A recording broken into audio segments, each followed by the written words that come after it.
Your gas outboard just lost half its resale value. The $400 you paid for winterization, the $800 for spring commissioning, every impeller you replaced over 20 years, obsolete. The motor that kills all of it is sitting on a transom in Rhode Island right now. What I am about to show you about that motor in Rhode Island could cost me dealer referrals from every yacht broker on the East Coast. But you deserve to see this. Picture this.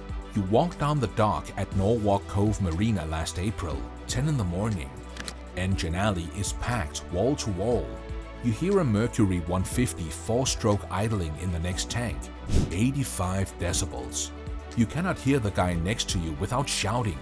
You take 3 steps to the left, to the row of electric outboards. The Flux Marine motor is running. You pull out your phone, 52 decibels. The salesman next to you is talking in a normal voice. You can hear the water moving through the lower unit. Nothing else.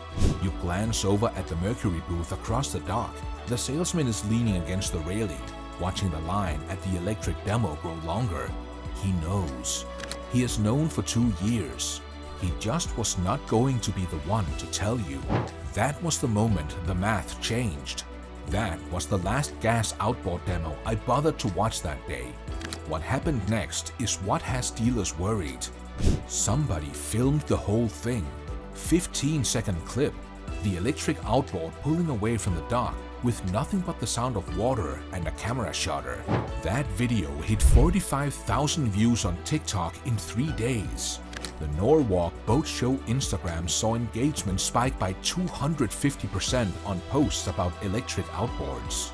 Show organizers said that more than a third of all demo signups went to electric boats. First time in the event's history. Here's the part your dealer will not explain. A gas outboard, even a modern 4-stroke, converts about 5 to 15% of fuel energy into forward motion. The rest is heat, noise, and exhaust going out the back.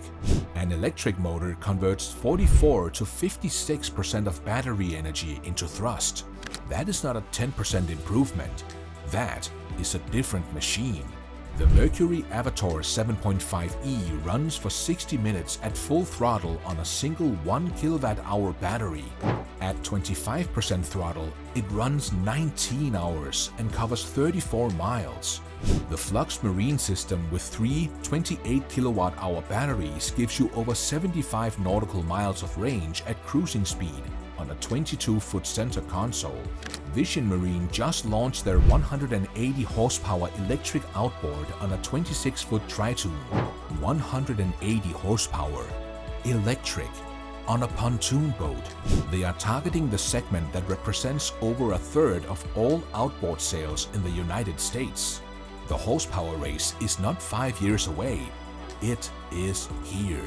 It is sitting on dealer lots right now. But here is one number from this region that the marine industry will not print on any brochure.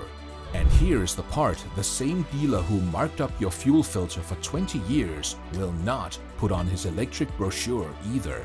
The lithium in the battery he is selling you traces back to salt flats in Chile and Argentina, or hard rock mines in Australia and China. The brine extraction method used in the Salar de Atacama pulls lithium-rich water out of underground aquifers and pumps it into evaporation ponds. It takes up to 500,000 gallons of water to produce 1 ton of lithium in one of the driest places on Earth. A 2025 report from the Citizen Observatory of Chile found the water loss from lithium extraction in the Atacama region is irreversible and unrecoverable. Indigenous Licanante communities that have lived there for centuries are watching lagoons disappear and vegetation covers shrink. The companies mining the lithium reported $7.5 billion in revenue in 2023. The communities affected by the extraction received minimal compensation, 0 profit share. And then there's the part of the battery nobody at the dealership can answer questions about. Cobalt, which is still used in some lithium battery chemistries, comes in part from the Democratic Republic of Congo.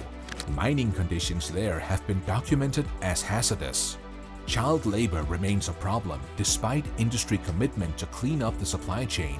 The Global Battery Alliance estimates up to 30% of the world's lithium supply comes from regions with either weak environmental regulations or high human rights risk. Battery recycling programs exist. The infrastructure is not there yet. Most electric outboard manufacturers highlight zero emissions at the point of use. Full supply chain transparency is rare. If you ask a dealer where the lithium in the battery comes from, they cannot tell you. The traceability does not exist in marine batteries the way it does in some automotive applications.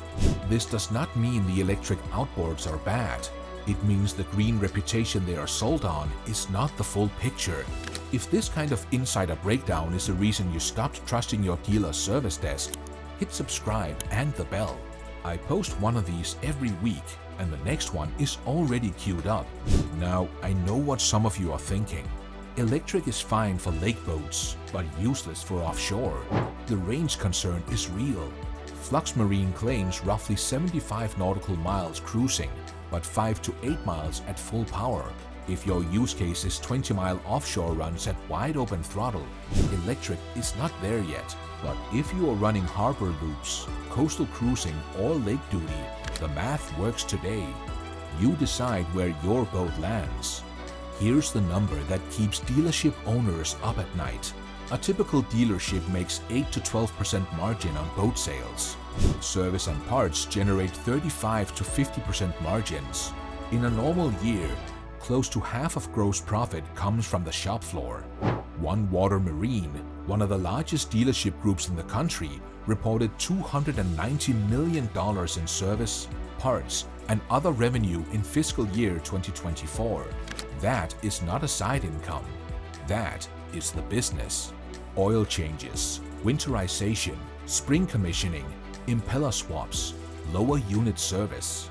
Every single one of those line items disappears when you hang an electric motor on the transom. A dealer in New England ran internal projections. If electric outboard captured 25% of local sales, service income would drop by 40%. That is not a forecast.